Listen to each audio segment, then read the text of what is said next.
This is Fat to Fierce. Welcome to the Confidence Chronicles. I'm your host, Amy English.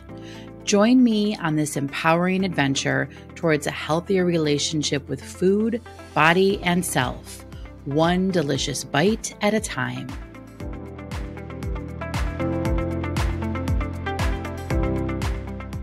Hey there.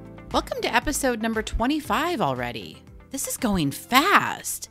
And I just want to say thank you for listening to this podcast and for following along on this journey. And if you're not following, you can. Go ahead and hit the follow button, and then you'll get notified whenever a new episode is available. All right.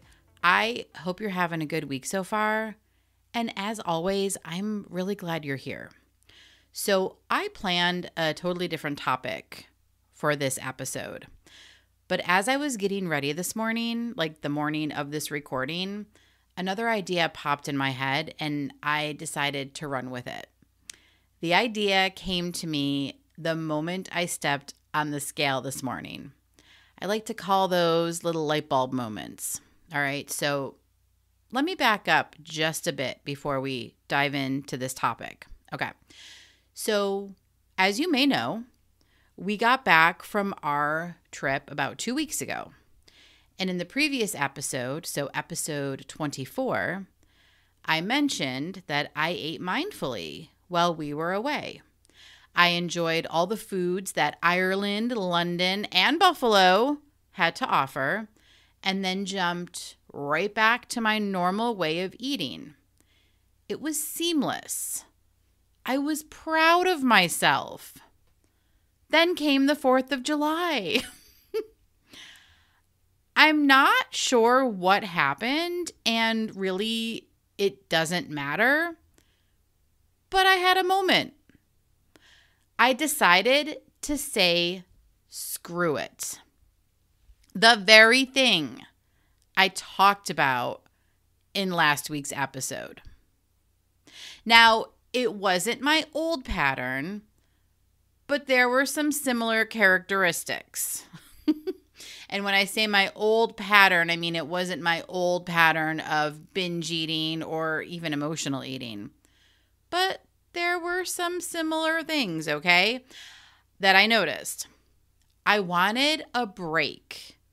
I wanted to take the day off from my normal way of eating, which is very interesting because I really like my normal way of eating.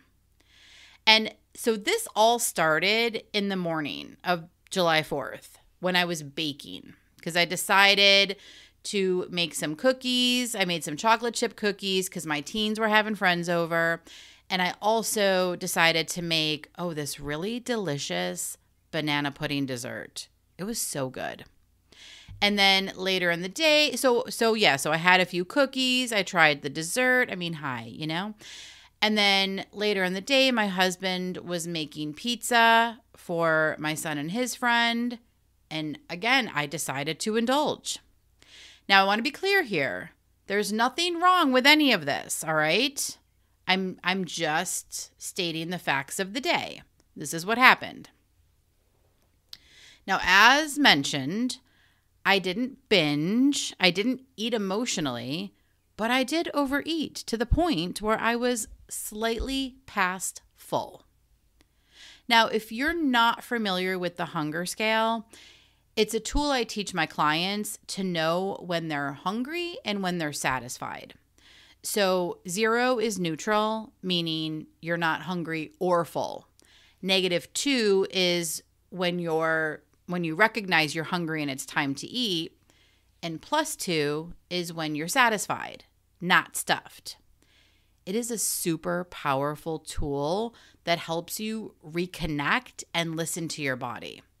And I've included the hunger scale in the Fat to Fierce self-study program, which you can purchase from my website for $99. Okay. On this day, on July 4th, I was at a +3. Okay, so I was a bit over full. And then it started. I felt sick. Heartburn started and basically lasted throughout the entire night. I didn't sleep well. My arms and hands were tingling because that's what happens when I eat stuff like pizza or too much sugar, okay? It was not fun. The next morning, so this would have been Friday, July 5th, I got on the scale and as per my norm was up 3 pounds because that's what happens, right? I know my body well enough to know how it's going to react to these foods. Okay, fine. I started eating my normal foods, but continued to munch on some leftover cookies. Then on Saturday, I decided to indulge in dessert again. Can you see what's happening here? Little by little, I was veering away from my normal. Now, my normal way of eating, and I talk about this in the episode about pleasure food and power food. So my normal way of eating is about 90% power food, 10% pleasure food. But instead, these few days here was feeling a little bit more like a 70-30, if you will, okay? And it didn't feel good physically. Plus, the pounds kept creeping up. Now, I weigh myself every morning, and there's a reason for this, and you'll see as we continue. So just hang on there for just a second, all right? Because I promise this is not something you may have heard before, okay? All right. Sunday came, and I reminded myself, Amy, the goal is feeling good, okay? Because that has become my primary focus. I want to feel good in my body. Quite honestly, that is more important to me than any number, okay? I want to feel good, not stuffed, not bloated, or tingly, which is why I eat the way I do most of the time. That's why I'm at a 90-20. Or, sorry, 90-10. 90% power food, 10% pleasure food. I do like to enjoy a little sugar every once in a while, but I'm careful with how much I eat because I do tend to get tingly hands and stuff like that, which, by the way, did not happen when I was in Europe, but that's another topic. Okay, I think I touched on that in the last episode too. Pretty alarming how different I felt eating food over there compared to eating food over here. Anyway, okay. Back to the topic, Amy. Stay focused. All right, so Sunday was fine. Sunday was my normal, power food day.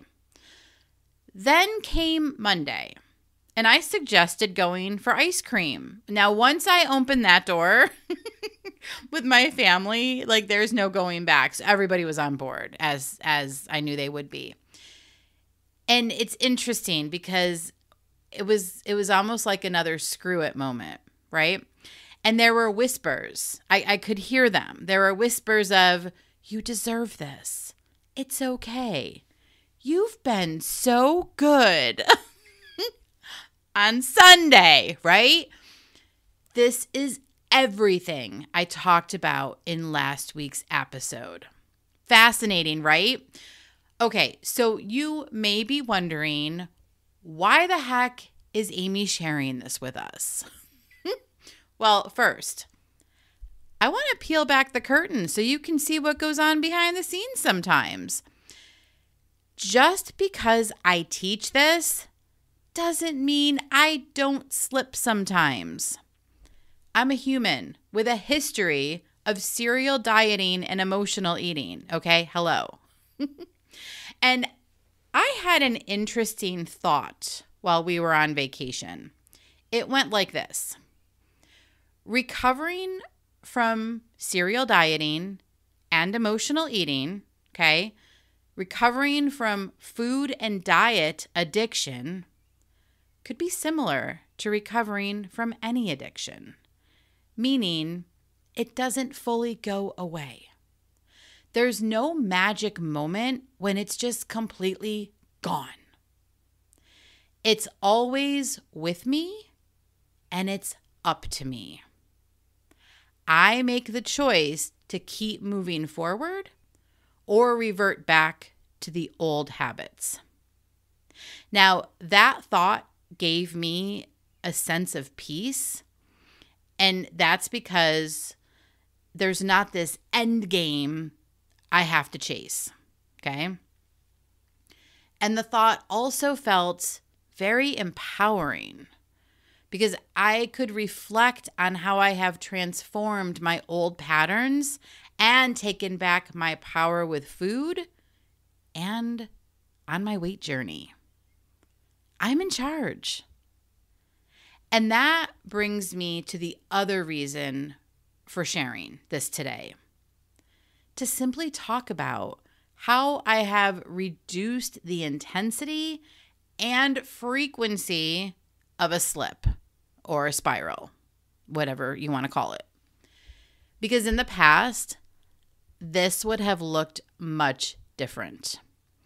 I would have eaten a lot more food without consideration for my body.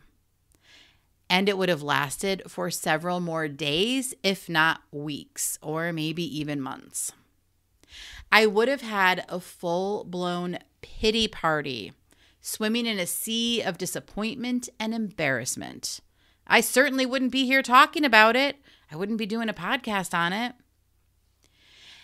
And I definitely wouldn't have jumped back on the scale to see the quote unquote damage. I'm using finger quotes right now like you can see me. Listen, there is no damage. Not at all. Okay? And that brings me to the next piece of the story.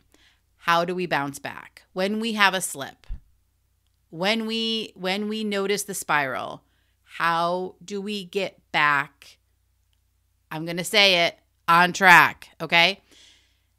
And let me just say that this is the biggest struggle I see with my clients. And it was my biggest struggle back in the day. Like, this is the struggle. And when we can solve for this, when we have a solution, when we have tools at our disposal to nip this, it changes everything. Okay? All right. So how do we get back on track? Okay. First, stop looking for something or someone to blame. All right? Listen, I could easily blame the food, the cookies, the banana pudding dessert. I could blame the season, summertime, or the holiday, 4th of July. Heck, I could blame our vacation for taking me off of my normal, okay?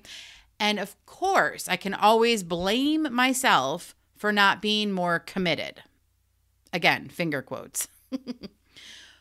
But all that does, and this is the key here, okay? All that blame does is keep me distracted. It keeps my focus on something else. And it puts me in a sour mood, which takes away from what I'm working to achieve, okay?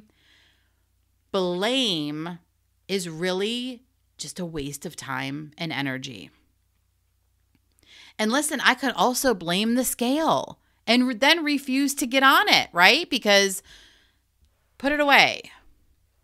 But all that does is keep me in the dark about my progress. Here's the deal with the scale. I'm quite certain I've talked about this before, but it deserves another moment. And people may disagree with me on this, but I'm sharing from my perspective as someone who once dreaded and hated the scale. I have a video of my husband smashing our scale with a sledgehammer. This was back in the day when we were Beachbody coaches. Listen, the scale has never been the problem. Oof. It's the unhelpful and toxic thoughts about the scale, the number, and our bodies that are the problem. And I just want to share this. I can recall moments from my youth, specifically in PE, gym class, when they would bring out the scale and make us all stand on it in front of everybody. It was embarrassing, okay? I mean, I have lots of shameful stories about the scale in my earlier years and even into my adult years. But here's the thing. So I understand, and I understand that there is healing. A lot of times there's healing to be done around our thoughts and feelings about the scale, specifically about the number and about our bodies. But when you shift those thoughts and change the narrative to one that is neutral. Okay, for example, here's a neutral thought. The scale is a box on the floor that provides data. Your weight is your gravitational pull on Earth. The number does not determine your worth. When you start to reframe the way you think about the scale, the number, and your body, the scale can be an incredibly helpful tool that lets you get to know your body better because you start to see patterns. This is how I know I will be up 3 pounds when I eat something. This is how I know my weight will fluctuate based on how much sodium I've had. And no, I don't track my sodium, but I can tell when something's too salty. Like I can tell when I've had too much salt, right? And I know that my weight is going to go up. You start to understand more about how certain foods work in your physical body. And truthfully, it's fascinating and it's helpful. And it just allows you to get to know your body that much better. Okay, that's my take on the scale, all right? Blaming anyone or anything for the deviation from my normal, right? Or for the deviation in the scale will only keep me feeling sad and frustrated. And those feelings, sad and frustrated, make it really hard to take any action going in the direction I want to go. There's nobody and nothing to blame. When we look at the facts, this is what we see, okay? Just the facts, ma'am. Going back to Dragnet, dating myself yet again, all right? Here are the facts. I made food choices. The result of those choices was an increase in weight and feeling bad physically, like feeling physically ick, right? Bloated, tingly, all that stuff. That's it. Everything else is a story, okay? Everything else is just part of the narrative. The story can either fuel a negative spiral or propel me forward. Which will I choose? Well, by now, I'm sure you know I'm moving forward. I am always in charge. And so are you. All right, let's wrap this up, okay? Here we go. Expect slips or spirals, whatever you want to call them. It happens to everyone from time to time. Even emotional eating coaches. We're all human. We all have history, we have circumstances, and we have experiences, right? Beating yourself up will only fuel the slip or the spiral. You can change your story, but it's up to you. You've got to decide you want to change your story. You've got to decide you want to change your narrative. And once you have decided that you want to change your narrative, you find ways to help you do that. I'm not going to sit here and tell you I did it by myself. I did not. I sought out coaches. I sought out therapy. I sought out the help to get me on this path that I've chosen, right? It's up to you. The more you practice grace, compassion, and understanding for yourself and your habits, the easier it will be to pick yourself up and move forward when you do slip. And last but not least, the scale is truly not your enemy. And I just want to say, I will never tell anyone that they have to use the scale. I'm not one of those coaches. I'm not a coach that tells you what to do. I am a coach that helps you see what's getting in your way and help you reframe and remove those obstacles so that you can get where you want to go, okay? So I'll never tell anyone that they need to do this, that, or the other. But I will gladly invite people to explore their negative thoughts about the scale. Those negative thoughts can weigh you down. Okay, pun intended there, all right? I know. Those negative thoughts keep you working against yourself. And it's possible to free yourself from that negativity and use the scale as a tool. Again, it's a tool to get to know your body better and remove weight if that's something you want to achieve. So, bottom line, you can take back your power from food and the scale. And this is coming from someone, me, who had a very tumultuous relationship with the scale for a very long time. But I believe everyone deserves to feel the freedom and empowerment that comes when we change our stories about the scale, about food, about our bodies. That is why I do this work. So I hope that this episode has been helpful. I mean, not only in having, some tips and tools on how to keep moving forward, but also just to know, you're not alone. Even me, an emotional eating coach, has moments. And I really wanted to peel back the curtain a little bit so you could see what goes on behind the scenes sometimes. Because it's always too easy to fall into the compare and despair, thinking everybody is doing so well and oh my gosh, I must be the only one screwing up. I don't know. I used to think that a lot. And it's just not the case. And compare and despair is never helpful because, and I'm getting into the topic for next week, so I'm going to keep this real quick. When we're comparing ourselves to somebody else, to somebody else's journey, okay, you've got to remember that you're comparing your inside to somebody else's outside.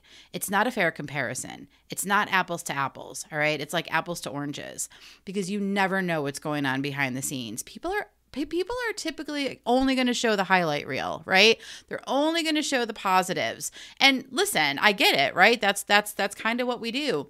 But I like to share a little bit more behind the scenes so that you can see what's going on.